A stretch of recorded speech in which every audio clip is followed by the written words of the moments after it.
WNBA Rookie of the Year Caitlin Clark, set to participate in LPGA golf event in November. Apparently not satisfied with becoming one of the dominant forces in the WNBA, 2024 Rookie of the Year Caitlin Clark is set to compete in a Pro-Am golf event in November. The Indiana Fever superstar will appear at the Annika, the penultimate tournament on the LPGA Tour hosted by golf legend Annika Sorenstam, from November 11 to 17. As well as playing in the Pro-Am event on November 13, Clark will also feature as a panelist at the Women's Leadership Summit the day before as part of the event in Florida. I love golf, so the opportunity to play in the Pro-Am for a tournament with a legend like Annika Sorenstam's name on it is so exciting, the 22-year-old said in a release. I'm looking forward to seeing all the LPGA players on the driving range, being part of the Women's Leadership Summit, and of course, teeing it up in the Pro-Am with Annika. This will not be the first time that Clark has tried her hand at the sport, having played in a Pro-Am event at the John Deere Classic in July 2023 alongside Ludwig Aberg and 2023 U.S. Ryder Cup captain Zach Johnson. Clark and her team finished 5 under par that day. The rookie has just completed a historic season in the WNBA, having been selected by the Fever as the No. 1 overall pick in the 2024 draft. Clark broke the league record for assists in a single season with 337, as well as the record for most three-pointers made by a rookie with 122. Clark's performances helped the Fever make the postseason for the first time in 8 years, where they were swept by the Connecticut Sun in the first round.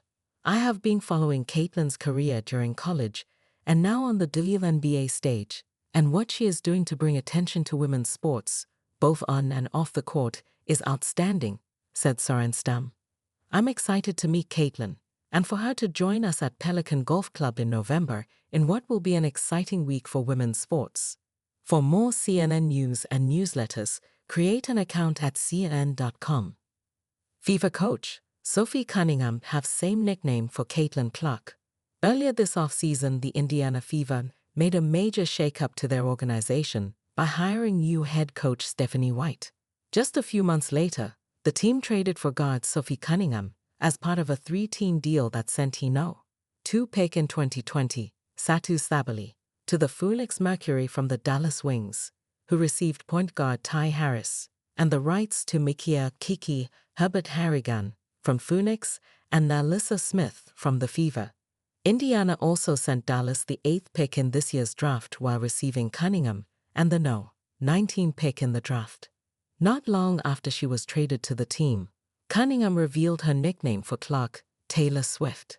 I told people upstairs I will be her Sabrina Carpenter any day to her Taylor Swift. I am so excited for this. I just think that she's a great human too. She's got a lot of pressure on her shoulders and a lot of eyes on her, and she just nails it so gracefully. And she's just a great human, so I'm just excited to be a part of something like that, she said. As it turns out, White had the exact same thing to say about her new star player. I think first and foremost, she does an outstanding job of managing it all. Like, she's incredibly humble. She understands the big picture, so she views it understanding her celebrity, No. 1. But No. 2. She's a Midwest kid, a Midwest person, and she is who she is. She tries to live her life in an authentic way, but she's very much Taylor Swift 2.0. White said in an interview with The Athletic on Tuesday. The Caitlin Clark-Taylor Swift comparisons just won't quit. Caitlin Clark, WNBA props. Regular season assists leader. The WNBA futures markets are starting to trickle out now that the free agency frenzy has fizzled. There were a ton of big names that changed teams this offseason as numerous teams made it known that they want to step up and compete or remain at the top of the league. For a while, we only had WNBA title odds, which were hard to bet into, with 5 of the 12 teams announcing intentions to contend. That's why I got so excited to see new markets emerge on Monday, February 17th at FanDuel. Instantly, I started attacking the WNBA stat leaders market, and one of them stuck out to me like a sore thumb. Here is a no-brainer best bet worth placing now. And best of all, we get to back second-year sensation Caitlin Clark. Normally, I'd say it's utterly ridiculous to bet a -210 future prior to the season. However, there are rare exceptions, and this is one of them. The line actually opened at -175 and is the first number to have moved since these stat leader markets opened. I don't think it has moved far enough and predict it'll be -250-ish when the season actually tips off. Clark led this stat category last season, averaging 8.4 assists per game. Alyssa Thomas finished second at 7.9, a full 0.5 assists per game behind. Clark not only had an early rookie adjustment window before she hit cruise control around the mid-season mark, she also had teammates that were less apt to play the up-tempo style of basketball she demands from her teammates. This offseason, the Fever re-signed their other elite shooter, Kelsey Mitchell, and brought in Dewana Bonner and Sophie Cunningham, who are also three-point snipers. Clark is expected to command the highest usage rate on the league's fastest offense, while having an elite pick-and-roll partner in Aliyah Boston and being flanked by a trio of shooters. Clark's assist opportunities are going to level up this year, and I expect other top candidates in the field to dip. Thomas is the second on the list at +310.